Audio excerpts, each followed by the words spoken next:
আসসালামু আলাইকুম ভাই বোনেরা, কেমন আছেন? আজকে রান্না করব চিকেন পকোড়া। এই তো আমি মুরগির মাংসগুলো ভালো করে ধুয়ে পরিষ্কার করে নিয়েছি। এগুলো মুরগির বুকের মাংস। দিয়ে দেব আদা বাটা, রসুন বাটা, জিরা বাটা দিয়ে নিয়ে এর মধ্যে আর একটু দিয়ে দেব কালো গোলমরিচের গুঁড়ো, দিয়ে দেব হলুদ, মরিচের গুঁড়ো, একটা ডিম, টমেটো সস, সোয়া সস, লেবু একটুখানি চিপে দেব, একটুখানি লবণ দিয়ে নেব, নিয়ে ভালো করে ম্যারিনেট করে নেব।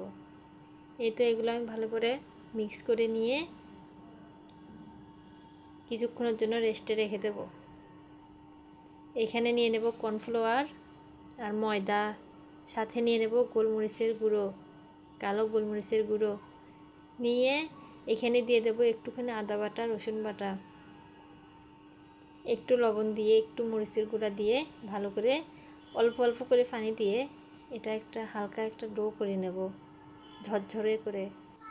মেখে রাখা মাংসগুলোর মধ্যে এপিট উপিট করে আটাগুলো মেখে নেব।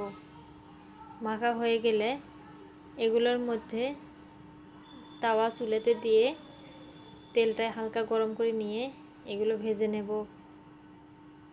এপাশে 2 মিনিট, ওপাশে 2 মিনিট করে ভেজে নেব, নিয়ে জাল লো ফ্লেমে রেখে লাল লাল করে ভেজে নেব।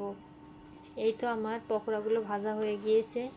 এটা অনেকটা মুচমুচে হয়েছে। এটা দেখতে যেমন লোভনীয়, খেতেও তেমন মজা।